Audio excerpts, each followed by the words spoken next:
জওয়ান তরুণেরা ও সোনার ময়না যুবকেরা আব্বারা মায়েরা আল্লাহ দয়াময় পবিত্র কালাম কোরআনুল কারীমে সূরাতুল বাকারার 208 নম্বর আয়াতের মধ্যে জানিয়ে দেন ইয়া আইয়ুহাল্লাযীনা আমানু হে আমার বিশ্বাসী বান্দা বান্দীরা উদখুলু ফিস সিলমি কাফা তোমরা পরিপূর্ণরূপে ইসলামের মধ্যে প্রবেশ করো। পরিপূর্ণ রূপে ইসলামের মধ্যে প্রবেশ করার অর্থ হলো মন মর্জি চলা যাবে না, ইচ্ছা মতো চলা যাবে না, যা ইচ্ছা তাই করতে পারবো না, নিজের ইচ্ছাকে নিজের মতো করে ব্যবহার করা যাবে না।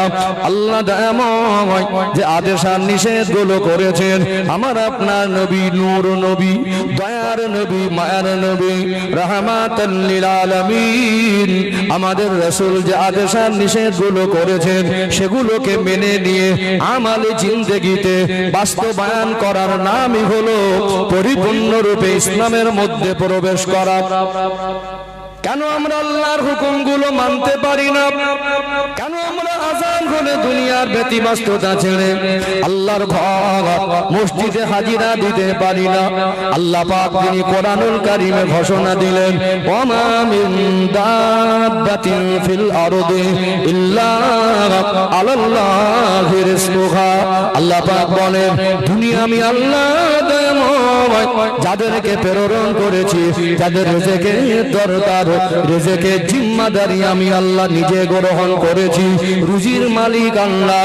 এই কথাটা শুনে শুনে আমাদের কানে 1000 বার করে থাকার পরেও আমরা কেন হারামের পথটা বেছে নিয়েছি? এত কিছু বুঝে গেলাম, নিজেকে এত বুদ্ধিমান আর জ্ঞানী মনে করলাম আর চালাক মনে করলাম, আমরা কেন আমাদের ঘরে সন্তানদেরকে দ্বীনের পথে প্রতিষ্ঠিত করতে পারলাম না? আমরা কেন আমাদের ঘরের মা বোনদেরকে পর্দাবদ্ধ করতে পারলাম না?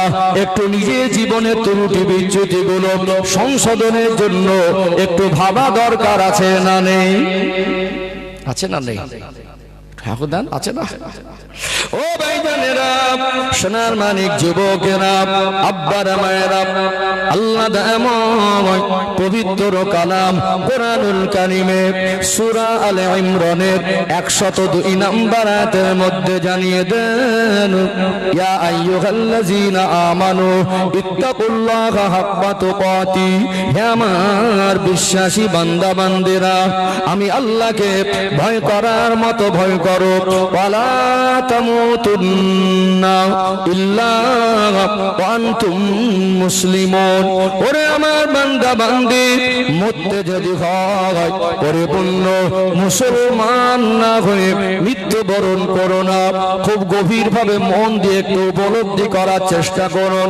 আমার আল্লাহর কথাগুলো যদি গুরুত্ব দিয়ে না শোনেন, আল্লাহর কথাগুলো যদি গুরুত্ব সহকারে শুনে বোঝার চেষ্টা না করেন, এখানে বসেও সেইভাবে লাভবান হওয়া যাবে না। আমার রব আমার আল্লাহ বলেন ওয়ালা তামুতুন্না ইল্লা ওয়া আনতুম মুসলিমুন। বান্দা বান্দে মরতে যদি হয় পরিপূর্ণ মুসলমান না হয়ে মৃত্যুবরণ করো না। কি না হয়ে? রেসপন্স দেন। মুসলমান কি না হয়ে? মুসলমান শব্দটা আমাদের চিরপরিচিত শব্দ, যে শব্দটা নিয়ে আমরা গর্ববোধ করি আমি মুসলিম, ঠিক না বেঠিক? এই শব্দটা যখন থেকে একটু বুঝতে শিখেছে আমাদের কানে সেই ছোট থেকে ঢুকেছে, কয়েক হাজার বার ঢুকেছে। আমরা নিজেরা মুসলমান কয়েক হাজার বার মনে করেছি। মুসলমান শব্দের অর্থ কজন বলতে পারবে? কথা কি বুঝতে পারছেন? মুসলমান শব্দের অর্থটা কজন বুঝতে পারবে? আমরা কি মুসলমান কাকে বলে ভালো করে বুঝেছি? আমরা যারা বাবা আছি আমরা আমাদের সন্তানদেরকে ছেলে হোক মেয়ে হোক মুসলমান জিনিসটা কি বোঝাতে পেরেছি? কি মনে হয়? সারা বছরে যদি একটা ক্লাসে টোটাল ছুটি বাদ দিয়ে 12 মাসের মধ্যে 8 মাস ক্লাস হয়, 7 মাস 20 দিন যদি একটা ছাত্র স্কুলে অ্যাবসেন্ট থাকে মানে অনুপস্থিত থাকে, 10 দিন পরে মনে হয় ছাত্রটা মনে হয় ফার্স্ট হবে। কি ফার্স্ট হবে নাকি? আমরা আমাদের কওমকে ইসলাম জিনিসটা ভালো করে বোঝাতেই পারিনি। কেউ ইসলাম বুঝেছে 10%, কেউ ইসলাম বুঝেছে 5%, কেউ ইসলাম বুঝেছে 20%, কেউ 50%। খুব কম মানুষ আছে সংখ্যায়, হাতে গোনা। এক একটা এলাকা যদি খুব নিখুঁত ভাবে দেখেন, যারা একটু দিন চর্চা করে, যাদের ভিতরে খোদা ভীরুতা আছে, যাদের ভিতরে আখিরাতের চিন্তা একটু বেশি আছে, তারা খুব চেষ্টা করে দুনিয়াদারির ভিতর থেকেও আল্লাহকে পাওয়ার চেষ্টা করে, কবরে ভালো থাকার চেষ্টা করে, তারা একটু বুঝেছে, খুব কম সংখ্যক। আপনি বলুন, একটা মানুষ যদি ইসলামের 10% বোঝে, আমরা যদি তাকে ইসলামের 10 বা 20% বোঝাই, তার থেকে ইসলামের আমল 100% পাবো, এটা আশা করা কোন অঙ্কের হিসাব? বুঝতে পারছেন না মনে হয়? আপনি আপনার ছেলেকে ইসলাম বুঝিয়েছেন 20%, আর ওই ছেলেটার ভিতরে ইসলামের আমল দেখতে চাচ্ছেন 100%, কি করে হবে? আর সেই চালাকি মেরে সেই দোষটা যদি জলসা কমিটির বক্তার ঘাড়ে চাপে দিতে পারেন, মনে করেন বেড়া পান নাকি? আমার আলোচনায় কষ্ট পাচ্ছেন নাকি? অসুবিধা হচ্ছে? অজর অনেক রকম কোয়ালিটি আছে। আমি যদি মনে করি আপনাদের মন জয় করব, পাকাল মাছ দেখেছেন? একটু হ্যাঁ দেন না। পাকাল মাছ দেখেছেন? ও থাকে কোথায়? কাদার উপরে না ভিতরে? কাদার ভিতর থেকে উঠবে, ওর গায়ে কাদা থাকবে না। বক্তা যদি মনে করে 1 ঘন্টা রসকে টেনে 2 ঘন্টা নিয়ে যাবে, বুঝতে পারবেন না। বক্তা যদি মনে করে আপনাদের খুশি করে চলে যাবে, একেবারে মন খুশি হয়ে যাবে, কোন দিক থেকে গেল বুঝতে পারবেন না। সময়টা আমানত। একদিন আমি আপনি কেউ থাকবো না। ঠিক বলছি না ভুল বলছি? সম্মানিত ভাইরা, মুসলমান জিনিসটা আমাদের বোঝা দরকার আছে। আছে না নেই? আছে না? মুসলমান জিনিসটা আমি যদি ভালো করে বুঝতেই না পারি, তো আমার দ্বারা ভালো মুসলমান হওয়া সম্ভব কি করে? আজকে দেখুন না, আমাদের প্রত্যেকটা জায়গায় পৃথিবীর মধ্যে শ্রেষ্ঠ ঘর যে মসজিদ, মসজিদগুলোর পরিকাঠামো আমরা অত্যন্ত উন্নত করেছি।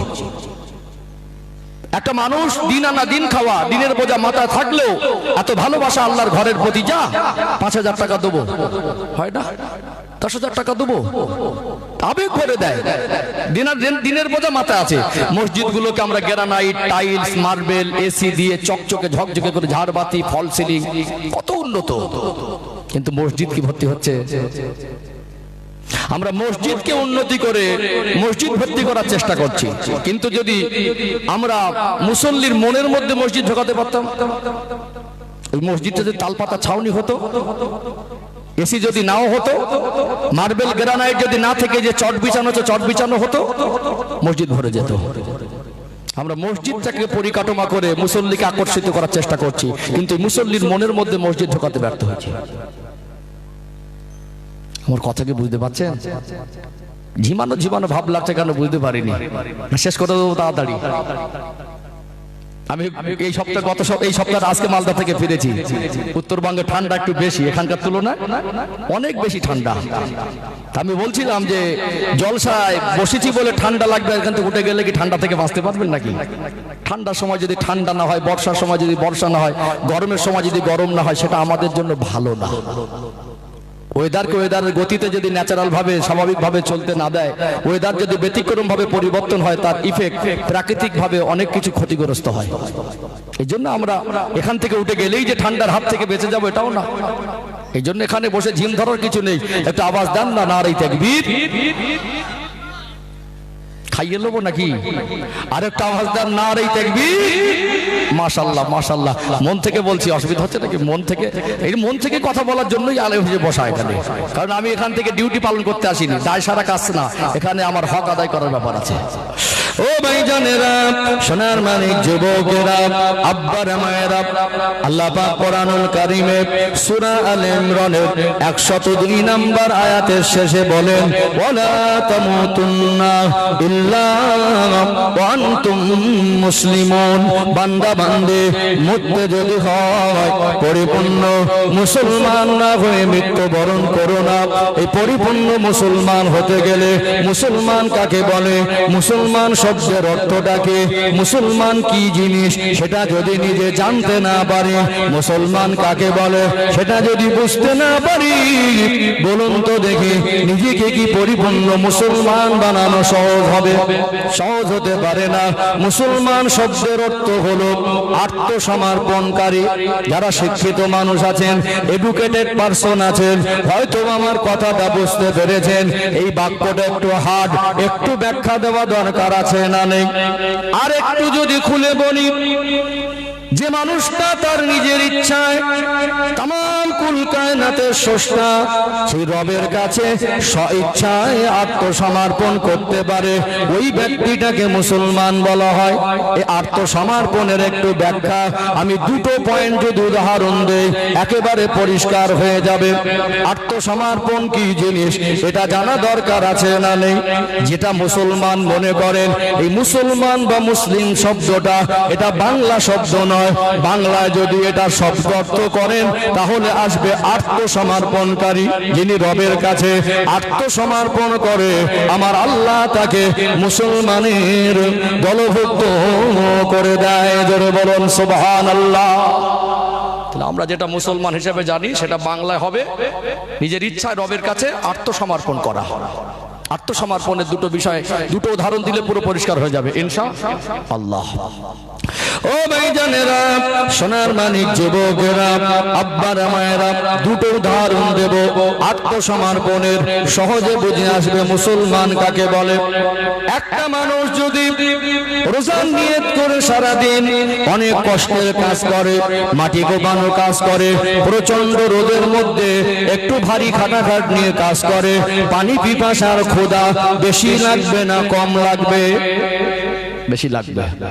ইফতারের 5 মিনিট বাকি, সামনে খাবার ফলমূল সাজানো, ঠান্ডা পানি ফলমূল, পিপাসায় মনে হয় বুকটা ফেটে যাচ্ছে, ক্ষুধায় মনে হয় পেটের নাড়ি ছিঁড়ে যাচ্ছে, 5 মিনিট বাকি, খাবার ওঠে গেলে ওঠে, পানি আছে হাতে, কি ক্ষমতা নেই? চাইলে তো হাতের নাগালে ধরে ঢক ঢক করে খেয়ে দিতে পারি। এই হাতটা কি তখন পারে যে পানির গ্লাসটা মুখে উঠে দিতে? আমার ক্ষমতা আছে, ক্ষুধা আছে, চাইলেই আমি আমার মতো করে খেতে পারি, কিন্তু আমরা ওখানে আমাদের ইচ্ছাকে আমাদের মতো করে ব্যবহার করি না। ওই ইচ্ছাটাকে আমার রবের জন্য অপেক্ষা করাই। এখন না, এখন না, যতক্ষণ না আমার রবের হুকুম হবে ততক্ষণ না পর্যন্ত আমার ক্ষমতা থাকলেও খিদা থাকলেও আমি আমার মতো করে আমার ক্ষমতাকে, আমার ইচ্ছাকে, আমার চিন্তাকে আমি বাস্তবায়ন করব না। আল্লাহর হুকুমের দিকে তাকিয়ে থাকে, কার হুকুমের দিকে? আর যদি ইচ্ছা করে জোর করে আমার মতো করে খেয়ে ফেলি, সীমা লঙ্ঘন হয়ে গেল, রোজার হলোই না, রোজার হলোই না। এটা হলো আত্মসমর্পণের একটা স্পষ্ট চিত্র। ক্ষুধা অবস্থা একজন রোজাদার ইফতারি সামনে নিয়ে 5-7 মিনিট আগে যেমন গালে খাবার তুলতে পারে না, সামনে হাতের ধারে পানি থাকলেও যেমন পানিটা হাতের মুঠোয় ওঠে না, ভাতের হাত দিয়ে তুলে মুখে তুলতে পারে না, এই ইচ্ছাকে নিজের মতো করে ব্যবহার করে না। আত্মসমর্পণ শুধু ইফতারি সামনে নিয়ে কেন, ওই আত্মসমর্পণ তো জীবনের প্রত্যেকটা মুহূর্তে দরকার, লেবাসে দরকার, খাওয়ায় দরকার, চলায় দরকার, বলায় দরকার, চিন্তায় দরকার, ব্যবসায় জীবনে দরকার, আমাদের পারিবারিক জীবনে দরকার, আচার আচরণে দরকার, নীতি আদর্শে দরকার। একটা মানুষ তার ইচ্ছাকে নিজের মতো করে ব্যবহার না করে, তার ইচ্ছাকে নিজের স্বার্থ সিদ্ধির জন্য নিজের ইচ্ছা মতো পরিচালনা না করে, আল্লাহ যে আদেশ নিষেধ করেছেন, আমার আপনার নবী, নূর নবী, দয়ার নবী, মায়ার নবী যে আদেশ নিষেধ করেছেন, ওই আদেশ নিষেধের মধ্যে থেকে নিজের ইচ্ছাকে রবের হুকুমে পরিচালনা করা, নিজের ইচ্ছাকে নবীর তরিকায় পরিচালনা করা, ইচ্ছাকে নিজের মতো করে ব্যবহার না করে ইচ্ছাকে আল্লাহর কাছে আত্মসমর্পণ করে দেওয়া। যে ব্যক্তি তার নিজের ইচ্ছাকে নিজের মতো করে ব্যবহার না করে, নিজের শক্তিকে নিজের ইচ্ছা মতো ব্যবহার না করে, আল্লাহর পছন্দের মতো, আল্লাহর আদেশ নিষেধের মতো, নূর নবী, দয়ার নবীর আদেশ নিষেধ মতো তার ইচ্ছাকে দিয়ে জীবন যাপন করে, ওই ব্যক্তিটাকে আল্লাহর দৃষ্টিকোণে মুসলমান বলা হয়। জোরে বলুন সুবহানাল্লাহ। আমরা যে আত্মসমর্পণ ইফতারি নিয়ে করি, ওটাকে সবসময় করি? চুল কাটার ক্ষেত্রে আত্মসমর্পণ দরকার। দুনিয়ায় কোন খেলোয়াড় আর প্লেয়ারের ভক্ত হয়ে গেলে, যার হায়া লজ্জা বলে কিছু নেই, তার আখিরাতের চিন্তা বলে কিছু নেই, যার জীবনে পবিত্রতার কোনো পরোয়া নেই, যার জীবনে হারাম হালাল নেই, যার জীবনে আখিরাত সম্পর্কে কোনো চিন্তাই নেই, তাকে দেখে তার আচরণে প্রভাবিত হয়ে গিয়ে তার মতো ছাটকাট করা, এটা কি আত্মসমর্পণের সীমালঙ্ঘন হলো না? আল্লাহ রিজিকের মালিক বিশ্বাস করার পরেও সুদের রাস্তা বেছে নেওয়া, ঘুষের রাস্তা বেছে নেওয়া, আর এই দুনিয়ার মোহে পড়ে শয়তানের ধোকায় পড়ে 30 টাকায় কোটিপতি হওয়ার স্বপ্ন দেখা নিয়ে লটারির দোকানে লাইন দেওয়া, এটা কি আত্মসমর্পণ হলো? ক্ষমতা পেয়েছি বলে লাঠির বল আছে, পাটির বল আছে, ক্ষমতার বল আছে, অর্থের বল আছে, শিক্ষার বল আছে, ডিগ্রির বল আছে, বংশের বল আছে বলে ক্ষমতার বলটা অসহায়ের উপরে প্রয়োগ করা, সম্মানটুকু না রাখা, বাপের বয়সী মানুষকে ছোট বড় বলা, এটা কি আত্মসমর্পণ হলো না সীমালঙ্ঘন হলো? কথা বুঝতে পারছেন না? অর্থাৎ আত্মসমর্পণ শুধু ইফতারি সামনে নিয়ে নাই, জীবনের প্রত্যেকটা মুহূর্তে দরকার। আরেকটু পরিষ্কার করে দিই, অসুবিধা হচ্ছে নাকি আজ বুঝতে? একটু পরিষ্কার করে দিই।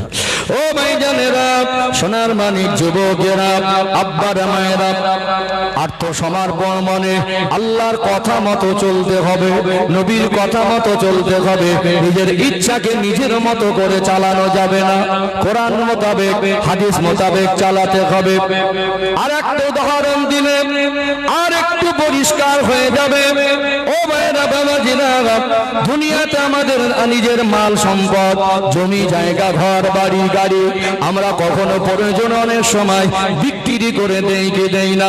গাড়িটা বিক্রি করে দিলেন, বাড়িটা বিক্রি করে দিলেন, জায়গাটা বিক্রি করে দিলেন, দলিল হয়ে গেল, রেকর্ড হয়ে গেল, তার দখলে চলে গেল।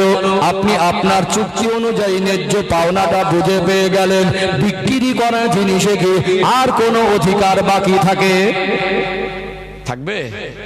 কাউকে জায়গা বিক্রি করে সে ঘর করে দোকান করে যে টাকা বুঝে নিলেন, ওখানে গিয়ে যদি ফের অধিকার ফলান, তার থাকবে না, পড়ে যাবে? কি গো, বিক্রি করা জিনিসে কোনো অধিকার থাকে না। আল্লাহর আসমানের নিচে জমিনের উপরে ওই ব্যক্তিটাই হলো মুমিন, ওই ব্যক্তিটাই হলো পরিপূর্ণ মুসলমান, যার ইচ্ছাকে রবের কাছে বিক্রি করে দেয়, যার ইচ্ছাকে রবের কাছে আত্মসমর্পণ করে দেয়। আমার ইচ্ছা, এর উপরে আমার আর কোনো অধিকার নেই, আমার ইচ্ছাকে আমি আমার মতো করে আর ব্যবহার করব না। শয়তান যদিও ধোঁকা দেয়, বন্ধু বান্ধব যদিও ডাক দেয়, আমার আল্লাহর ডাকটা আমার কাছে বড়, ওই ইচ্ছাটার অধিকার আমার হাতে আর রাখবো না। হাইয়া আলাস সালাহ, নামাজের যখন ডাক এসে যাবে, ওটা মুয়াজ্জিনের আওয়াজ হলে ডাকটা মুয়াজ্জিনের নয়, ওটা হলো আমার আল্লাহ পাকের ডাক। বান্দা নামাজের জন্য এসো, হাইয়া আলাল ফালাহ, বান্দা মঙ্গলের দিকে এসো। আল্লাহ পাক যখন ডাক দেবে, ব্যবসাটা তখন বড় হবে না, দুনিয়ার চাষবাসের কাজটা তখন বড় হবে না, বন্ধুর আড্ডাখানা তখন বড় হবে না, পরিবারাত্ম নিয়ে গল্প করাটা তখন তার কাছে বড় মনে হবে না। কেন? তার ইচ্ছাকে তো রবের কাছে বিক্রি করে দিয়েছে।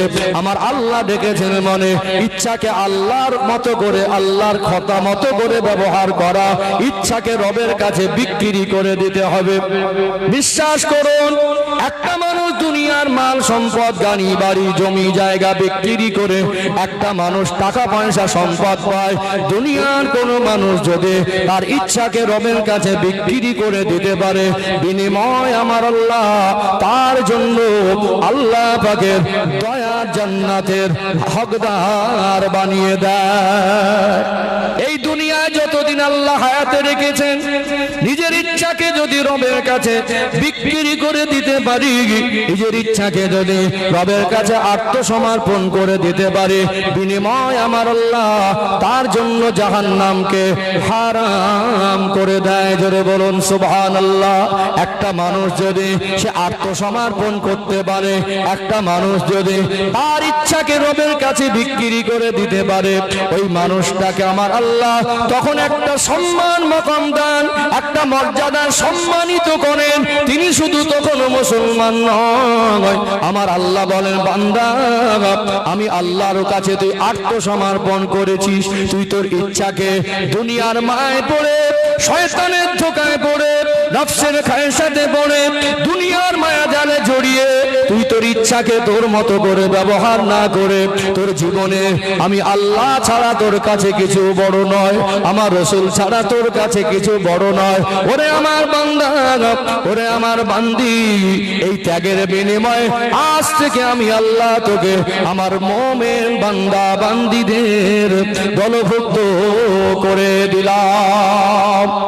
এই মানুষ যদি আল্লাহর কাছে আত্মসমর্পণ করে দেয়, এই মানুষ যদি তার ইচ্ছাকে রবের কাছে বিক্রি করে দেয়, দুনিয়া আমার আল্লাহ তাকে মোমেনদের অন্তর্ভুক্ত করে দেবে।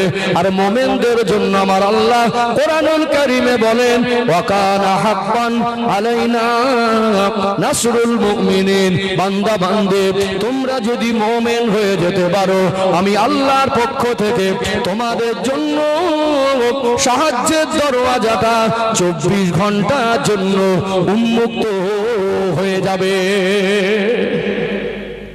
যদি শুধুমাত্র রবের কাছে আত্মসমর্পণ করে দিলে আল্লাহ আমাদের মোমেনদের অন্তর্ভুক্ত করে দেবেন।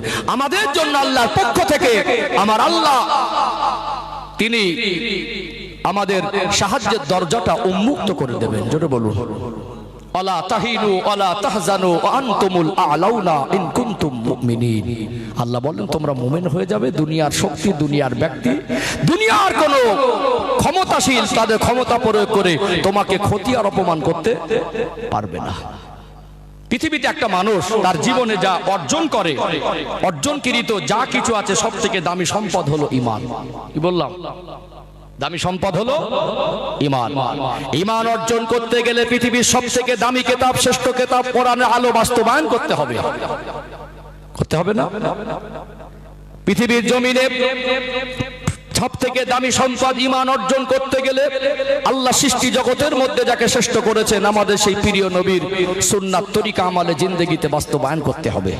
ঈমান অর্জন করতে গেলে, আমল মুমিন হতে গেলে, এখানে আল্লাহ সাহায্যের দরজা আপনার জন্য খুলতে গেলে পৃথিবীর জমিনে সবথেকে মানুষ্য জাতির জীবনে যা অর্জন হয় সবথেকে দামি অর্জন হলো ঈমান। ঈমানের থেকে দামি জিনিস, শক্তিশালী জিনিস আর কিছু হতে পারে না।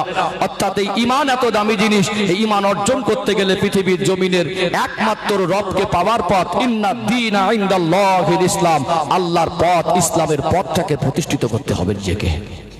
ইসলামের পথে, ইসলাম হলো শ্রেষ্ঠ পথ। এর বিকল্প কোন পথে, কোন প্রসেসে, কোন পন্থায়, কোন পদ্ধতিতে জান্নাত হাসিল করা সম্ভব নয়, আল্লাহ রেজামন্দি সম্ভব নয়। এই মনুষ্য জাতির জীবনের শ্রেষ্ঠত্ব বজায় রাখা পসিবল নয়। শ্রেষ্ঠ পথ একমাত্র আল্লাহর বর্ণিত পথ ইসলাম। এর বিকল্প কোন পথ আল্লাহর কাছে গ্রহণযোগ্যতা নেই। এটা হলো শ্রেষ্ঠ পথ, শ্রেষ্ঠ কিতাব কোরআনুল কারীম। সৃষ্টি জগতের মধ্যে শ্রেষ্ঠ যিনি ইমামুল আম্বিয়া, আমাদের প্রিয় নবী। তাহলে আপনার সঙ্গে সম্পর্ক হচ্ছে শ্রেষ্ঠ জিনিসের। কিসের? শ্রেষ্ঠ পথ ইসলাম, শ্রেষ্ঠ কিতাব কোরআন, শ্রেষ্ঠ সৃষ্টির মধ্যে শ্রেষ্ঠ আমাদের প্রিয় নবী।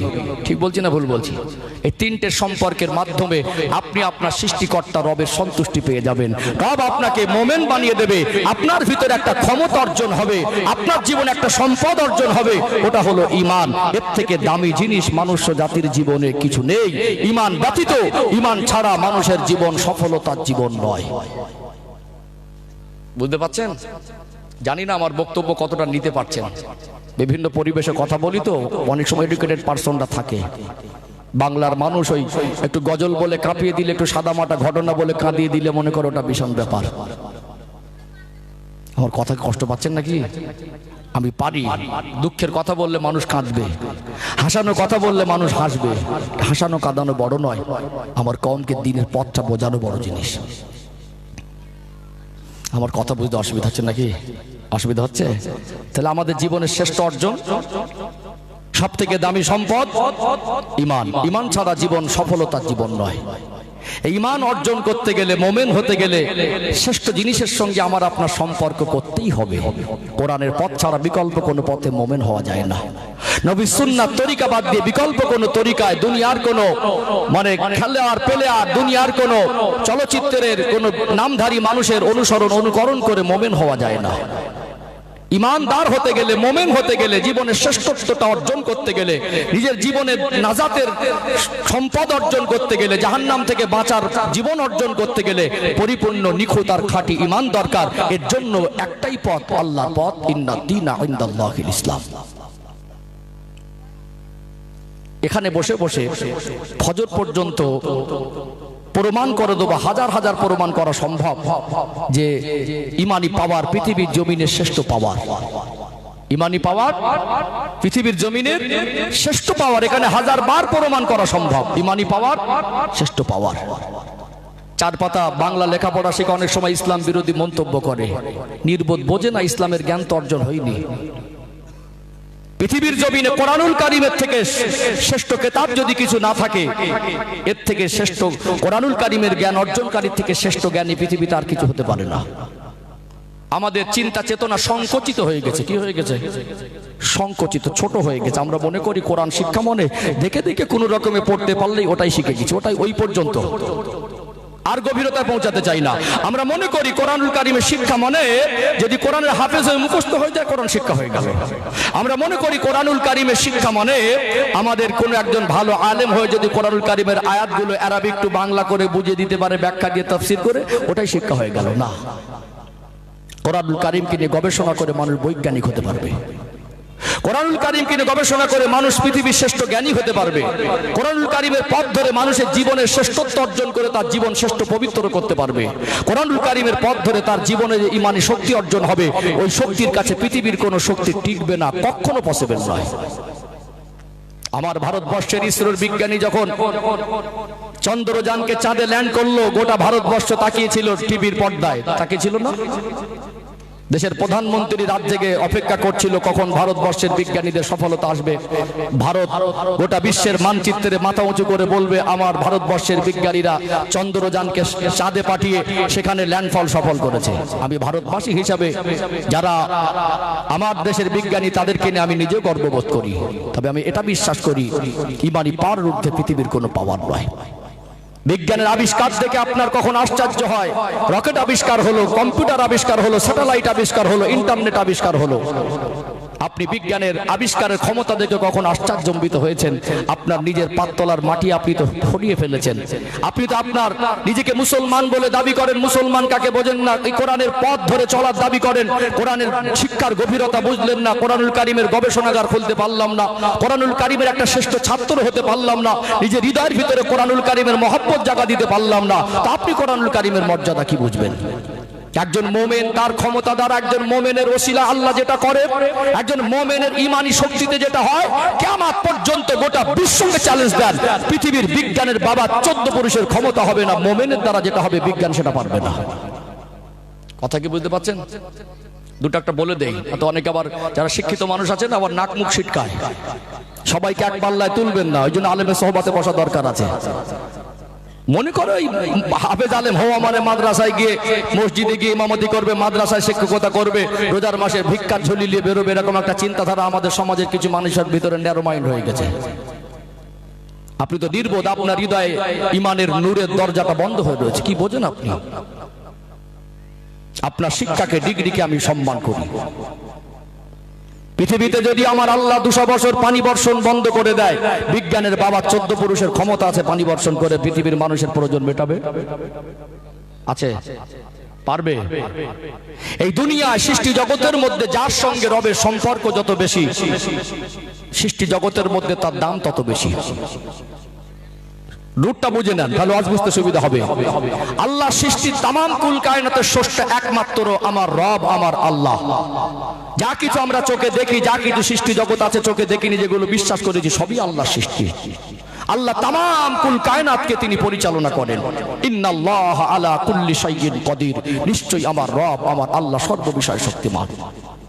অর্থাৎ যিনি রাতের ভিতর থেকে দিনকে বার করেন, দিনের ভিতর থেকে রাতকে বার করেন। তুলিজুল লাইলা ফিন নাহারি ওয়া তুলিজুন নাহারা ফিল লাইল, অতখরিজুল হাইয়া মিনাল মাইয়িত অতখরিজুল মাইয়িতা মিনাল হাই। যিনি মৃতকে জীবিত করেন, জীবিতকে আবার মৃত করেন, সেই রব। আমার সেই রব, সেই আল্লাহ কত মহান, সেই সৃষ্টিকর্তা সম্পর্কে আমাদের এইটুকু ধারণা রাখা দরকার। রবের সৃষ্টিকর্তার কাছে যে যত প্রিয়, সৃষ্টি জগতের কাছে তার দাম তত বেশি। বৈশিষ্ট্যগুলো খেয়াল করুন। আল্লাহ পাক সৃষ্টি জগতের মধ্যে মানুষ্য জাতিকে শ্রেষ্ঠ করেছেন। কাকে? মানুষ্য জাতির মধ্যে নবীরা শ্রেষ্ঠ, নবীদের মধ্যে আমাদের নবী হলেন শ্রেষ্ঠ। হিসাবগুলো বোঝেন, সহজ হয়ে যাবে আজ বুঝতে।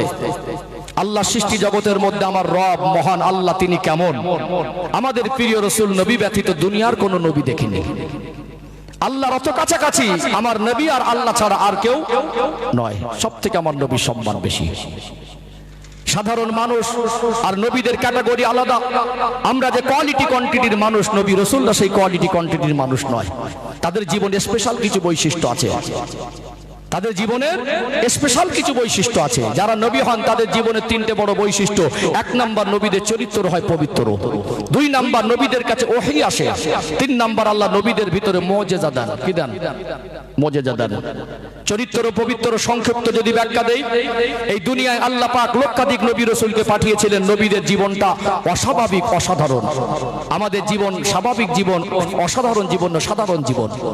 আমরা ছোটবেলায় কখনো কাউকে গালি দিয়েছি, কাউকে ধাক্কা দিয়েছি, কাউকে অপমান করেছি, কারোর ক্ষতি করেছি, কারোর সঙ্গে ঝগড়া করেছি, কারোর গীবত করেছি, কারোর হিংসা করেছি। এখানে যত মানুষ আছে, যত বড় নিজেকে ভালো আর বড় মনে করুক, আমাদের কারোরই বলার ক্ষমতা নেই যে আমি নিষ্পাপ, আমি পবিত্র, এটা বলার ক্ষমতা নেই। আমাদের জীবনে কখনো হিংসা, কখনো গালাগালি, কখনো মারামারি। এই দুনিয়ায় আল্লাহ যাদেরকে নবী হিসাবে নির্বাচিত করে পাঠিয়েছিলেন, প্রত্যেকটা নবী ছোট থেকে বড় হয়েছেন মৃত্যুর আগ মুহূর্ত পর্যন্ত, কোন নবীর জীবনের চরিত্রের উপরে আঙুল তোলার সাধারণ মানুষের ক্ষমতা হয়নি। নবীদের চরিত্র হয় পবিত্র। তারা পৃথিবীতে তাদের জীবদ্দশায় কারোর উপরে হিংসা করে না, কাউকে গালি দেয় না, তাদের কথার দ্বারা, কর্মের দ্বারা কারো সম্মান আর সম্পদ নষ্ট হয় না। তার একটা কারণও আছে। ছোটবেলা আমাদের মতো স্বাভাবিক জীবনে যদি নবীরা বড় হতেন, ঝগড়া করে, মারামারি করে, গালাগালি দিয়ে, আল্লাহ পাক একটা নির্দিষ্ট সময় যখন নবুয়াত দিতেন, এক শ্রেণীর মানুষ বোঝে কম, চিল্লায় বেশি, তারা বলতে, এই তুই তো আমার সঙ্গে ঝগড়া করতিস, মারামারি করতিস, তুই আবার নবী হলি কবে? বলতো না? আল্লাহ সুযোগ পৃথিবীর কোনো মানুষকে দেয়নি। যে সমস্ত মানুষকে আল্লাহ নবী করে পাঠিয়েছেন, যারা নবীদের অন্তর্ভুক্ত, তাদের চরিত্রের উপরে আঙুল তোলার পৃথিবীর কারো শক্তি নাই। আল্লাহ পাক আমার প্রিয় হাবিবের শানে কোরআনুল কারীমে সার্টিফিকেট দিচ্ছেন, ওয়া ইন্নাকা লাআলা খুলুকিন আযীম। আমার হাবিব, আমি আপনার চরিত্রকে মহান চরিত্র করেছি। তার 63 বছরের জীবনে তার চরিত্রের উপরে আঙুল তোলার ক্ষমতা কারোর নেই। দ্বিতীয় নম্বর বৈশিষ্ট্য হলো, নবীদের কাছে ওহী আসে। কি আসে? আল্লাহ পাক অসংখ্য গণিত ফারিস্তাদের মধ্যে 4 জন প্রধানতম ফারিস্তা সৃষ্টি করেছেন। এর মধ্যে একজন অন্যতম হলেন হযরত জিবরাইল আমিন আলাইহিস সালাম। আমাদের প্রিয় নবীর কাছে জীবদ্দশা আমার রাসূলের 63 বছরের জীবনে 40 বছর বয়সে নবুয়ত প্রাপ্ত হলেন। 23 বছরের নবুয়াতি জীবনে 24,000 বার তাশরীফ এনেছিলেন, কম বেশি। জোরে বলুন সুবহানাল্লাহ। এই জিবরাইল আমিন আলাইহিস সালামকে আল্লাহ সৃষ্টি করলেন নবীদের কাছে প্রেরণ করার জন্য। তার দায়িত্ব হলো, আল্লাহর কোন বার্তারা নবীদের কাছে আল্লাহ কখন ডাইরেক্ট পৌঁছেছেন, কখন আল্লাহ স্বপ্নের মাধ্যমে পৌঁছেছেন, কখন আল্লাহ জিবরাইল আমিন আলাইহিস সালাম মারফত পৌঁছেছেন। নবীদের স্বপ্নটা ওহী। নবীদের স্বপ্ন, আমরা স্বপ্ন দেখি, আমাদের স্বপ্ন নবীদের স্বপ্ন এক নয়। তো জিবরাইল আমিন আলাইহিস সালাম হলেন বার্তারা বাহক। আল্লাহর পক্ষ থেকে যে বার্তাগুলো আসে সেগুলো নবীদের কাছে পৌঁছে দেন। আল্লাহর সঙ্গে নবীদের ডাইরেক্ট অথবা ইনডাইরেক্ট যোগাযোগ থাকে। কি থাকে? যেটা সাধারণ মানুষের সঙ্গে থাকে না। আল্লাহর কাছে যখনও তারা কোনো উম্মতের কাছে গিয়ে দ্বীন প্রচারের ক্ষেত্রে প্রশ্নের সম্মুখীন হয়েছেন, কোনো পরিস্থিতির সম্মুখীন হয়েছেন, আল্লাহকে স্মরণ করেছেন, আল্লাহর কাছে প্রশ্নটা তুলে ধরেছেন, আল্লাহ পাক ওহী নাজিল করেছেন, আসমান থেকে বার্তারা পাঠিয়েছেন, রবের পক্ষ থেকে সমাধান পাঠিয়েছেন। সেগুলো কখন আল্লাহ ডাইরেক্ট দিয়েছেন, কখনো আল্লাহ জিবরাইল সালাম মারফত নবীদের কাছে আল্লাহর কথাগুলো পৌঁছে দিয়েছেন। ঠিক না বেঠিক? নবীদের ভিতর আরেকটা বৈশিষ্ট্য, নবীদের উপরে কি আসে? ওহী আসে। কি আসে? ওহী। 3 নাম্বার হলো, আল্লাহ নবীদের জীবনে নবীদেরকে সাধারণ মানুষ বিভিন্ন রকম ভাবে পরীক্ষার সম্মুখীন করেছে। কি করেছে? পরীক্ষার সম্মুখীন। এই পরীক্ষার সম্মুখীন হয়ে নবীরা আল্লাহর কাছে ফরিয়াদ করেছেন। তাদের জীবন থেকে আল্লাহ অলৌকিক কিছু ঘটনা ঘটিয়েছেন, অলৌকিক কিছু ক্ষমতা আল্লাহ তাদেরকে দান করেছিলেন, যেটাকে শরীয়তের পরিভাষায় মুজিজা বলা হয়, যেটা সাধারণ মানুষের ভিতরে নেই। আল্লাহর সঙ্গে নবীদের যোগাযোগ বেশি না কম? হাকুদান না। এই জন্য সৃষ্টি জগতের মধ্যে মানুষ শ্রেষ্ঠ, মানুষ জাতির মধ্যে নবীরা শ্রেষ্ঠ। নবীদের মধ্যে আমার নবী শ্রেষ্ঠ। নবীদের ভিতরে আল্লাহ পাক যে ঈমান দিয়েছিলেন, ওটা নিখুঁত ঈমান। কি ঈমান? কি ঈমান? নিখুঁত ঈমান। একজন ঈমানদার ঈমান শক্তিতে যেটা পারে, কিয়ামত পর্যন্ত বিজ্ঞানের বাবা 14 পুরুষের ক্ষমতা হবে না। 4 পাতা সায়েন্সের কিতাব পড়ে কি লাফালাফি করছেন? আপনার বিজ্ঞান পারবে মরা মানুষকে জ্যান্ত করতে? আপনার বিজ্ঞান পারবে একটা মানুষকে যদি কবরস্থ করা হয় 200 বছর পরে হাড়গোড় থেকে জীবিত করে তুলতে? আল্লাহ পাক সাইয়্যিদানা ঈসা আলাইহিস সালামকে একটা মুজিজা দিয়েছিলেন, পুরনো কবরের ধারে দাঁড়িয়ে যেতেন, কবরবাসীকে সম্বোধন করে বলতেন কুম বিইজনিল্লাহ, বলার সাথে সাথে 1500-2000 বছরের পুরনো কবরবাসী জীবিত জিন্দা দাঁড় হয়ে কথা বলতেন। জোরে বলুন, পারবে আপনার বিজ্ঞান? ক্ষমতা আছে যে চন্দ্রযান চাঁদে পাঠানোর পরে ল্যান্ডফল সফল হয়নি, ব্যর্থ হয়ে ফিরে এসেছে, একবার দুবার তিনবার একে সফল হচ্ছে। ঠিক না বেঠিক? আল্লাহর প্রিয় হাবিব আবু জেহেল আর কাফেরদের প্রশ্নের সম্মুখীন হয়ে বড় একটা চ্যালেঞ্জ ছুড়েছিল, তুমি যদি সত্যিকারের নবী হও তো আসমানের চাঁদটা দ্বিখণ্ডিত করে দেখাও। কাফেরদের মনের মধ্যে এই চিন্তা ছিল, হয়তোবা জাদু যদি হয়তো আসমানে চলে, জাদুর প্রয়োগ, জাদুর কাজ কার্যকারিতা আসমানে চলে, জমিনে চলে, আসমানে চলা পসিবল নয়। আল্লাহর হাবিবকে এত বড় চ্যালেঞ্জ শুনলেন, যদি আপনি আসমানের চাঁদটা দ্বিখণ্ডিত করে দেখাতে পারেন তো মুসলমান হব। আল্লাহ পাক সিগন্যাল দিলেন, হাবিব কাফেররা আপনাকে প্রশ্ন ছুড়বে, আর আপনি যদি ওটা উত্তর দিতে না পারেন তারা আপনার নামে মিথ্যা কথা বলবে, আপনাকে নিয়ে অনেক সমালোচনা করবে। আমি আল্লাহ আপনাকে অনেক ভালোবাসি, দুশ্চিন্তা করবেন না।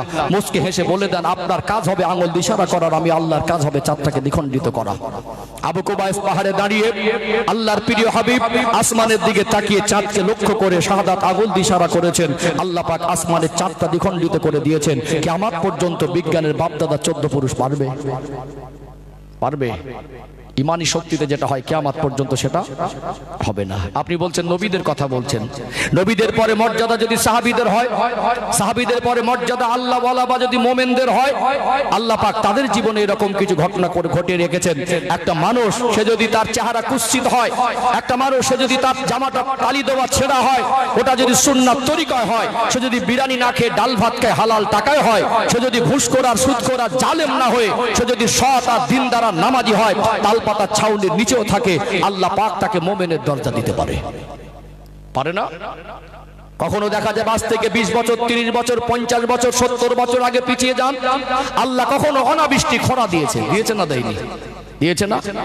মানুষগুলো একবেলা না খেয়ে থাকতো, অন্যের বাড়ি গিয়ে চেয়ে এনে বাচ্চাদের মুখে হাত তুলে দিয়েছে। তারা বন্ধনের ব্যাংক খুঁজেনি, লটারির দোকানে তারা লাইন দেয়নি, তারা জবানকে বিক্রি করে খায়নি, আল্লাহকে ভয় করত। ঠান্ডার সময় চাদর পাতলা কাটা ওই পুরনো কম্বলটা গায়ে চড়িয়ে পুকুরে ভোরের বেলা উজু করতো না? আল্লাহর জন্য নামাজে দাঁড়াতো। মাটির ঘর হলে কি হবে? ঘরের ভিতরের মানুষগুলো ছিল নীতি আদর্শে মজবুত, তাদের ভিতরে ছিল ইমানের ভিত। কখন আল্লাহ না বৃষ্টি দিয়েছেন এই রকম আমার আপনার এলাকার সাদামাটা মানুষ, যাদের চেহারা কালো, যাদের ঋণের বোঝা মাথায়, যারা হালাল পথ ছাড়া হারাম পথে অগ্রসর হয়নি, যারা রবকে ভয় করে আল্লাহর কথাগুলো যতটা পেরেছেন তাদের সাধ্যমতো মেনেছেন, তাদের হৃদয়ের মধ্যে যতটুকু নবীকে ভালোবেসেছেন, মন দিয়ে ভালোবেসেছেন, অনাবৃষ্টির মাঝে তারা ময়দানে গিয়ে নামাজ পড়ে আল্লাহর কাছে 2 রাকাত নামাজ আদায় করে হাত তুলে চোখের পানি ফেলেছেন। আমার রব পৃথিবীর মানুষকে দেখিয়েছেন এই মানুষটা আমার কাছে আত্মসমর্পণ করেছে, এই মানুষটা তার ইচ্ছাকে আমি আমার কাছে বিক্রি করেছে, এই মানুষটা ইসলামের পথ ধরেছে, আমার রাসূলের সুন্নাত বুঝেছে, ইসলামের পথ চলে কোরআনের আলো তার জীবনে বাস্তবায়ন হয়েছে। ওই মানুষটা দুপোটা চোখের পানি জমিনে পড়ার আগে, 5 থেকে 7 ফুট উপরে জমিনের পানি চোখের থেকে নিচে পড়ার আগে আল্লাহ হাজার হাজার ফুট উপর থেকে রহমতের বৃষ্টি নামিয়ে দিয়েছে। জোরে বলুন, পারবে বিজ্ঞান? পারবে? অস্বীকার করতে পারবেন কথাগুলো? আজকে যদি অনাবৃষ্টি দেয় পানি হবে না আমি বলবো না।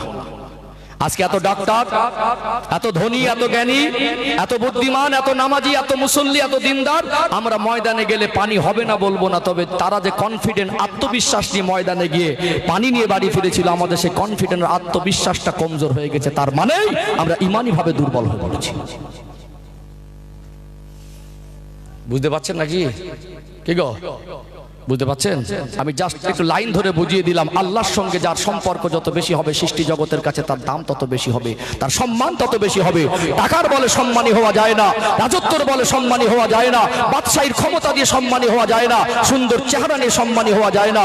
মানুষের হৃদয়ে ভালোবাসা অর্জন করতে গেলে, মানুষের কাছে সম্মানী হতে গেলে আল্লাহর প্রিয় হতে হবে, কোরআনের পথ ধরতে হবে, ইসলামের পথ ধরতে হবে, নিজেকে আত্মসমর্পণ করতে হবে, নিজের ইচ্ছাকে রবের কাছে বিক্রি করতে হবে। এর ভিতরে মানুষ্য জাতির জীবনে সফলতা। ঠিক বললাম না ভুল বললাম? চলুন এখানে কয়েকটা দৃষ্টান্ত পরিষ্কার করে দিই, আর একটু পরিষ্কার হয়ে যাবে ইনশাআল্লাহ। বুঝতে পারছেন আলোচনা? বুঝতে পারছেন? ও ভাই জানেরা, সোনার মানিক যুবকেরা, আব্বারা মায়েরা, বর্তমান সময়ে আমরা সবে কিছুর উন্নতি করেছি। গাড়ির উন্নতি হয়ে গেল, বাড়ির উন্নতি হয়ে গেল, জামা কাপড়ের উন্নতি হয়ে গেল, লেবাস পোশাক আপডেট হয়ে গেল, খাবার দাবার আপডেট হয়ে গেল। শুধুমাত্র আমরা আমাদের ঈমান আর আমলকে আপডেট করতে পারি নাই। এটা আমাদের জীবনের বড় ব্যর্থতা। এর অন্যতম একটা কারণ হলো এই মনুষ্য জাতি তাদের জীবনের সফলতার পথটা তারা ভুলে গেছে। মনুষ্য জাতি জীবনের সফলতার পথ হলো আল্লাহর রেজামন্দি হাসিল করা, জাহান্নামের আগুন থেকে বাঁচার জন্য উপযুক্ত জীবন তৈরি করা। মনুষ্য জাতি জীবনের সফলতার পথ হলো নবী পাককে ভালোবেসে হৃদয়ে জায়গা দিয়ে আল্লাহ নবীর সুন্নাত তরিকা জীবনে বাস্তবায়ন করা। এটাই হলো সফলতার পথ, এটাই হলো জান্নাতের পথ, এটাই হলো মুমিন হওয়ার জন্য পথ। কিন্তু আজকে অধিকাংশ মানুষ মাল সম্পদকে সফলতা মনে করে কি করে না। দীর্ঘদিন একটা মানুষ ব্যবসায় প্রতিষ্ঠিত হয়, প্রতিষ্ঠিত হওয়ার পরে সে যদি 20-50 কোটি টাকার মালিক হতে পারে, ওই মানুষটা একটা সময় মনে মনে করে এটা আমার জীবনের সফলতা। একটা মানুষ লেখাপড়া শিখে তার জীবনের স্বপ্ন ছিল একটা ভালো পোস্টে চাকরি করব, উচ্চ পদস্থ এই দেশের চাকরিজীবী হব। যদি ভালো উচ্চ পদস্থ চাকরিজীবী হয়, বেতনটা যদি 2 লক্ষ টাকা হয়, ওই মানুষটা একটা সময় মনে করে এটা আমার জীবনের সফলতা। একটা মানুষ তার জীবনের বড় স্বপ্ন, আর চতুর্দিকে তাকাবেন মানুষের ভিতরে একটা প্রতিযোগিতা হচ্ছে কে কত সুন্দর করে বাড়ি বানাতে পারে। আফসোস কার মানুষের ভিতরে এই প্রতিযোগিতা হয় না আল্লাহর কাছে কে কত ভালো হতে পারে। মানুষের ভিতরে এই প্রতিযোগিতা হয় না তার চরিত্র কত বেশি পবিত্র করা যেতে পারে। মানুষের জীবনে এই প্রতিযোগিতা হয় না কে কত নবীকে বেশি ভালোবাসতে পারে। এটা আমাদের জীবনের ব্যর্থতা। গাড়ি বাড়ি করে 50 বছর বয়সে জীবনে 30টা বছর মেহনত করে দিনরাত সমাজকে সমান করে খাটাখাটনি করে এই 30 বছরে নামাজের ধার ধারেনি, 30 বছরে দিনের পথে থাকিনি। তার টার্গেট ছিল একটা ভালো ঘর করা। কখনো লটারি কেটেছে, কখনো হারামের পথ ধরে চলেছে, কখনো হারাম হালালের বাদ বিচার করিনি। তার জীবনের উদ্দেশ্য ছিল মাল অর্জন করা। মাল অর্জন করে একটা রাজপ্রাসাদ বাড়ি করেছে। ওই মানুষটা একটা সময় মনে করে এটা আমার জীবনের সফলতা। একটা বাবা যদি ছেলের জন্য 30 বিঘে জমি কিনে রেখে দিয়ে যেতে পারে, ওই বাবাটা মনে করে এটা আমার সন্তানের জীবনের সফলতা। একটা মানুষ যদি মার্কেটে 30টা দোকানের মালিক হয়, মনে করে এটা আমার জীবনের সফলতা। কিন্তু একটা মানুষ তার জীবনের মূল সফলতার মাপকাঠি রাজত্ব নয়, গাড়ি বাড়ি নয়, চাকরি ডিগ্রি নয়। এই জীবনের সফলতার মাপকাঠি হলো আল্লাহর পছন্দের জীবন তৈরি করা, জান্নাতের হকদার হয়ে যাওয়া, জাহান্নাম থেকে বাঁচা। এই কথাটা একটু ব্যাখ্যা যদি না করি, সমাজে কিছু পণ্ডিত মানুষ আছে এরা এই লাইনটা নিয়ে আজকে অপব্যাখ্যা দেবে আর মনে করবে হুজুররা মাল সম্পদ দেখে হিংসা করে। মনে করবে না আমিও যাকাত দেই, আমিও যাকাত দেই, আল্লাহ আমাকে অনেক দিয়েছে, এগুলো দরকার আছে আমার। কম ভিক্ষা ঝুললে ঘুরবে না। ইসলামে অর্থ উপার্জনে কোনো বাধা নেই, ইসলাম অর্থ উপার্জনে কোনো বাধা নেই। আল্লাহর প্রিয় হাবিব তিনি চাইলে সোনার ইট দিয়ে বিল্ডিং বানাতে পারতেন। কি দিয়ে? দুবাইয়ের বুর্জ খলিফার নাম শুনেছেন? বিশ্বের মধ্যে সোনার ইট দিয়ে বিল্ডিং বানানো আছে, এরকম খবর কোথাও থাকলে সেটা মোবাইলে ভাইরাল হতো না? নেই। আল্লাহর প্রিয় হাবিব তার জীবনের অভাবের জীবনটা বেছে নিয়েছিলেন। তিনি গরিবেরও নবী আর ধনীরও নবী, এতিমেরও নবী আর অসহায়েরও নবী। আল্লাহ নবী যদি ভোগ বিলাস করতেন, গরিব উম্মাত গুলো আফসোস করে বলতো নবী তো ভোগ বিলাস করেছেন, তো গরিবের মায়া কি বুঝবেন। আল্লাহ পাক কাউকে গরিব করেছেন সেটাও পরীক্ষা করার জন্য, কাউকে মাল সম্পদ দিয়েছেন এটাও পরীক্ষা করার জন্য। আমার বানানো কথা নয়, কোরআনুল কারীমের 30 নম্বর পারা খুলবেন, 30 নম্বর পারা, সূরার নাম হলো সূরাতুল ফাজর, 15 নম্বর আয়াত। আল্লাহ পাক বলেন ফাআম্মাল ইনসানু ইযা মাবতালাহু রাব্বুহু ফাআকরামাহু ওয়া না'আমা ফায়াকুলু রাব্বি আকরামান। আমি আল্লাহ মানুষকে পরীক্ষা করার জন্য যখন মাল সম্পদ দেই ওই মানুষটা বলে আল্লাহ আমার প্রতি অনুগ্রহ করেছে। ধনী মানুষগুলো বলে আল্লাহ আমাকে অনেক দিয়েছে, কিন্তু আল্লাহ বলেন আমি মাল সম্পদ দিয়েছি পরীক্ষা করার জন্য। ওয়াম্মা ইযা মাবতালাহু ফাকদারা আলাইহি রিজকা ফায়াকুলু রব্বি আহানান। আমি আল্লাহ মানুষকে পরীক্ষা করার জন্য যখন রিজিককে সংকুচিত দেই, দারিদ্রতা দেই, অভাবনাটন দেই, মানুষ বলে আল্লাহ আমাকে হেয় করেছে, গরিব করে রেখেছে। অথচ অভাবটাও আল্লাহ দিলেন পরীক্ষা স্বরূপ, আর মাল সম্পদ আল্লাহ দিলেন এটাও পরীক্ষা স্বরূপ। কি স্বরূপ? নবী আমার তিনি জানতেন আল্লাহ কিছু উম্মতকে গরিব করে রাখবেন। আল্লাহ নবী হলেন গরিবদের জন্য বড় সান্ত্বনা। আল্লাহর হাবিব আম্মা জান হযরতে আয়েশা সিদ্দিকা রাদিয়াল্লাহু আনহার হুজরা মোবারকে তশরীফ এনেছেন। সফর থেকে ফিরলেন, আল্লাহর হাবিব আম্মা জানের ঘরের দরজার ধারে দাঁড়িয়ে সালাম দিলেন। আম্মা জান আল্লাহ নবীর সালামের জবাব দিয়ে দরওয়াজাটা খুলে দিলেন। আল্লাহর হাবিবের নূরানি চেহারায় ক্লান্তির ছাপ, ফোঁটা ফোঁটা ঘামগুলো যেন নূরের ঝলক দেয়। রাসূলুল্লাহকে দেখে মনে হয় তিনি যেন অনেক বেশি ক্ষুধার্ত। নবী আমার বলেন ও হযরতে আয়েশা ঘরে কি কিছু খাবার আছে? আম্মা জানের চোখ দুটা ছলছল করে। ইয়া রাসূলুল্লাহ, ইয়া হাবিবাল্লাহ, আপনি আল্লাহর প্রিয় হাবিব, আমি আয়েশা আর ঘরে তশরীফ এনেছেন, আমি এতটা খুশি আপনার ভাষায় বোঝাতে পারবো না। আজ কয়েকটা দিন হয়ে গেল খেজুর খেয়ে, পানি খেয়ে, শুকনো খাবার খেয়ে দিন অতিবাহিত করেছি, ঘরে রান্না করবার মতো কিছু নাই। ইয়া রাসূলুল্লাহ, হাবিবাল্লাহ, উনান জ্বালানোর মতো প্রয়োজন হয় নাই। আমি আয়েশা কোন রকম ভাবে দিন অতিবাহিত করেছি। আল্লাহর হাবিব আম্মা জানের পাশে বসলেন।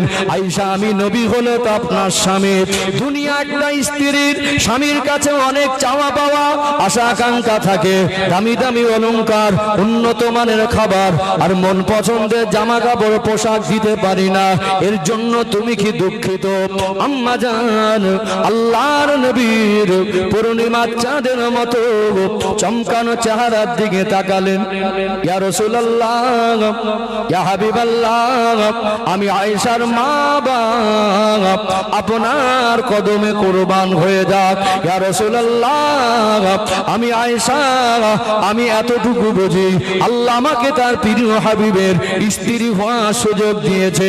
আল্লাহর প্রিয় হাবিব যদি তিনি উম্মতিদের জন্য তার জীবনের সুখ শান্তিকে ত্যাগ করে এত কষ্ট পরিশ্রম করতে পারে, আমি নবীর বিবি হওয়ার সুবাদে এতটুকু তো সহ্য করে নিতে পারি। নবী আমার বলেন আয়েশা, আল্লাহ দয়াময়, আমি নবীকে এত বেশি ভালোবাসে, আমি সুখ শান্তি জীবনটা চেয়ে নেই না। আমার আল্লাহকে যদি একবার আমি বলি, আমার আল্লাহ আমি নবীর জন্য উহুদ পাহাড়টাকে সোনায় পরিণত করে দেবে। সোনায় যদি উহুদ পাহাড় পরিণত হয়ে যেত, সোনা ইট দিয়ে ঘর করা যেত না। তার মনে নবী অর্থবিরোধী ছিলেন না। দুজন জামাইকে দেখেন, একজন হলেন জিন্নুর আইন হযরত উসমান গনি রাদিয়াল্লাহু আনহু, আর একজন হলেন শেরে খোদা হযরত আলী কাররামাল্লাহু ওয়াজহু। উসমান রাদিয়াল্লাহু আনহু ধনী না গরিব? হ্যাঁ হুদান, শুধু ধনী না, 1400 বছর পার হয়ে গেল, আজও তার অর্থ শেষ হয়নি, ব্যাংক অ্যাকাউন্ট আছে। শুধু ধনী না, তখনকার সময় অন্যতম কোটিপতি। আল্লাহর হাবিব যদি অর্থ বিরোধী হতেন, তাহলে আল্লাহর হাবিব ওই ধনী মানুষটাকে জামাই করতেন? অর্থেরও দরকার আছে। ইসলাম পৃথিবীর মানুষকে বিখ্যাত বানায়। কিছু মানুষের হৃদয় ছোট, সংকুচিত, বিখ্যাত হওয়া দেখে তাদের সহ্য হয় না। একদিন আমি স্টেজে খুব রেগে গিয়েছিলাম। সাধারণত এভাবে রাগ হয় না, খুব মানে একজন মানুষ তানাকে দেখে খুব জ্ঞানী আর শিক্ষিত মনে হচ্ছে, তানার আবার বিখ্যাত হওয়া সহ্য হয় না। কেন সহ্য হবে না? আল্লাহ পাক আমার রসুলকে বিখ্যাত রসুল করেছেন। আমরা শ্রেষ্ঠ উম্মত, আল্লাহ আমাদের শ্রেষ্ঠ করেছেন। আমার ভাইরা চাকরিতে শ্রেষ্ঠ হবে, ধনীতে শ্রেষ্ঠ হবে, ভারতবর্ষের নাগরিকতে শ্রেষ্ঠ হবে, আখলাকে শ্রেষ্ঠ হবে, চরিত্রে শ্রেষ্ঠ হবে, মানবতা শ্রেষ্ঠ হবে, অনুশক্তি শ্রেষ্ঠ হবে, ধ্যানে শ্রেষ্ঠ হবে, গুণে শ্রেষ্ঠ হবে, জ্ঞানে শ্রেষ্ঠ হবে। মাথা উঁচু করে বলবো আমরা মুসলমান, ঠিক না বেঠিক? পেটে পাথর বেঁধে থাকেন, তারপরে সন্তানকে লেখাপড়া শেখান, চাকরিজীবী হোক, ধনী হোক, কোটিপতি হোক, রাষ্ট্রপতি হোক, এটা আমার ভাই। দরকার আছে না নেই? শিমুলিয়া গ্রামে যদি 4টে মাস্টার থাকে, 4টে ডাক্তার থাকে, 2টো শিল্পপতি কোটিপতি থাকে, সেটা এটা আমাদের গর্ব। দরকার আছে না? একটা ভাই যদি কোনোদিন প্রধানমন্ত্রী হয়, সেটা আমার কাছে গর্বটা আমার একটা ভাই। গর্বের না? এই মসজিদটা এত সুন্দর হলো এমনি হয়েছে না টাকা লেগেছে? 4টে গরিব মানুষ ঋণের বোঝা মাথায়, তাদেরকে বলবো ভাই 10,000 করে টাকা দিতে মসজিদে টাইলস বসাবো, মার্বেল বসাবো, বলবো উল্টো আমার দিলে ভালো হয়। দেবে কোথায়? নেই তো। এই গ্রামে যদি 4টে চাকরিজীবী, 2টো ব্যবসায়ী, কোটিপতি, ধনী থাকে, তাদেরকে গিয়ে বলবো আল্লাহ আপনাদের অনেক দিয়েছে, গ্রামে একটা মসজিদ হচ্ছে, গরিব মানুষকে ধরলেও তো দিতে পারবে না, আপনি নেন, কি করে দেবে না? 10,000 করে দিলে 40,000। একটা এতিম বাচ্চা আছে, তার লেখাপড়া শেখানোর জন্য টাকা দরকার, গরিব মানুষ প্রতিবেশী তারা দিতে পারবে না। গ্রামের যদি 4টে চাকরিজীবী থাকে, তাদের জাকাতের টাকা এতিম বাচ্চার লেখাপড়ার ব্যবস্থা হবে না? একটা বেওয়া মা আছে, ক্যান্সার রোগ আক্রান্ত, চিকিৎসার পয়সা পায় না, বিছানায় শুয়ে কটলাচ্ছে, কষ্ট পাচ্ছে। আপনি প্রতিবেশী গরিব, কাছে ক্ষমতা নেই, টাকা নেই, তো আপনার মন চাইলে আপনি কিছু করতে পারবেন না, শুধুমাত্র দোয়া করতে পারবেন, সান্ত্বনা দিতে পারবেন। দোয়া সান্ত্বনা, তো ক্যান্সারের রোগে জ্বালা যন্ত্রণা কমবে না। কমবে কি?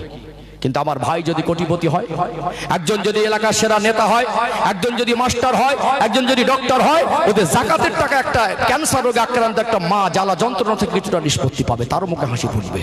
টাকার দরকার আছে না নেই? অর্থবিরোধী আমার বক্তব্য নয়, অর্থবিরোধী ইসলামের পথ নয়, হাজারবার দরকার আছে।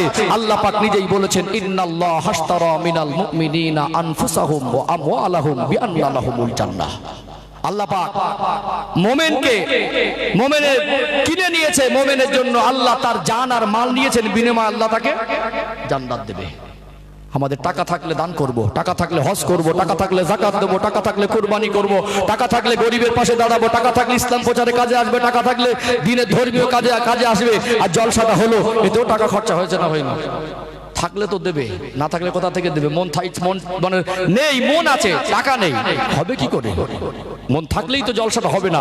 এখানে খরচ খরচার ব্যাপার আছে, মাইক ম্যানকে দিতে হবে, আমাদের কিছু হাত দিয়ে তোহফা হাতে তুলে দেন, তাবারকের ব্যবস্থা আছে, এই বসার সুব্যবস্থা, এরও একটা বাজেট আছে না? নেই। অর্থবিরোধী ইসলাম না, অর্থবিরোধী আমার বক্তব্য নয়, অর্থবিরোধী আমার রসুল নয়। আমি চাই আমার ভাইয়েরা বিখ্যাত হোক, কিন্তু এই টাকা পয়সা, রাজত্ব, ক্ষমতা, পদ, চাকরি, ডিগ্রি, এটা মানুষের জীবনের মূল সফলতা নয়। দুনিয়ার ক্ষণেকের জীবনে সফলতা মনে হতে পারে, দুনিয়াটা অল্প সময়, 2 दिन का मेहमान खाना, रब जब बुलाएगा सब कुछ छोड़ के जाना पड़ेगा। क्या तुम कब्रिस्तान के पास से कभी नहीं गुजरते? কবরের ধার থেকে কখন যাও না? একজন রাজার যেমন কবর হয়, একজন ভিক্ষুকের তেমন কবর হয়। কখনো কি কাফন পরা মানুষকে দেখো না? পৃথিবীর সেরা ধনী মানুষ মুসলমান হলে তার যেমন কাফন হয়, পৃথিবীর সবচেয়ে অসহায় মানুষ মারা গেলে দুজনের কাফনটা একই রকম হয়।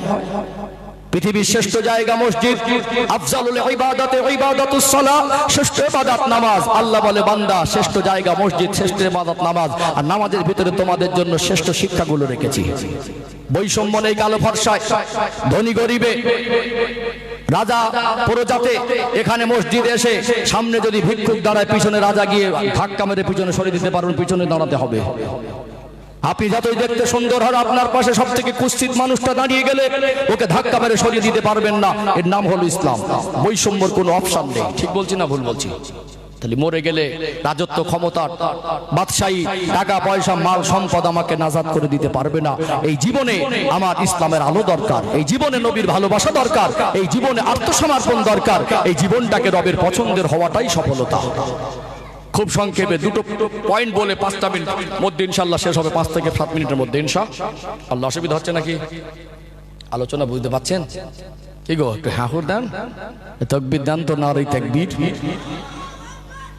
ওয়াজ পয়সা দিয়ে কেনা জিনিস না, ওয়াজ পয়সা দিয়ে মেপে মেপে দেবেন। ওয়াজের কোয়ালিটি কিরকম? আবার কিছু মানুষের আবার আলেমদের দেখলে হিংসা হয়, তো সমস্যা। আলেমদের দেখলে হিংসা হয়। নেতা কোটিপতি হলো হিংসা হয় না? তো কষাকষি আলেমের বেলা হয় নাকি? নরম পায়। নেতার 4 তলা বিল্ডিং হলো, মার্কেটে শপিং মল হলো, তখন হিংসা হয় না? তো ইমামের বেতন বাড়াতে গেলে কলিজা ফেটে যায় নাকি? মাইন্ড কোথায় গেল? কষ্ট পাচ্ছেন মনে হয়। ও ভাইজানেরা, সোনার মানিক যুবকেরা, আব্বার মায়েরা, আল্লাহ দয়াময় হযরতে নবী ইব্রাহিম আলাইহিস সালামকে যে সময় দুনিয়ায় প্রেরণ করেছিলেন, ওই সময় একটা জালেম বাদশা ছিল যার নাম হলো নমরুদ। নাম শুনেছেন না শোনেন নাই? আল্লাহ তাকে এত বাদশাহী দিলেন, ক্ষমতা দিলেন, আল্লাহ তাকে রাজত্ব দিলেন। রাজত্ব পেয়ে, বাদশাহী পেয়ে, ক্ষমতা পেয়ে এত অহংকার হয়ে গেল, তার ভাবনার ভিতরে এতটা পরিবর্তন এসে গেল। এই আহামক নাদান নমরুদ একটা সময় বলল, আমি আল্লাহর সঙ্গে যুদ্ধ করব। কত বড় নাদান আহামক অপদার্থ! সৃষ্টি আর স্রষ্টায় কোনোদিন যুদ্ধ হয় না। আমার আল্লাহ দয়াময় তাকে শিক্ষা দেওয়ার জন্য আর পৃথিবীর মানুষকে শিক্ষা দেওয়ার জন্য একটা নেংড়া মশাকে তার কাছে প্রেরণ করে দিলেন। ওই নেংড়া মশাটা নাকের ভিতর থেকে ঢুকে মস্তকে চলে গেল। অসহ্য জ্বালা যন্ত্রণায় ছটফট করতে লাগলো। ওই জ্বালা যন্ত্রণা সহ্য না করতে পেরে তার যারা চাকর বাকর ছিল তাদেরকে বলল, তোরা আমার মাথা আঘাত কর।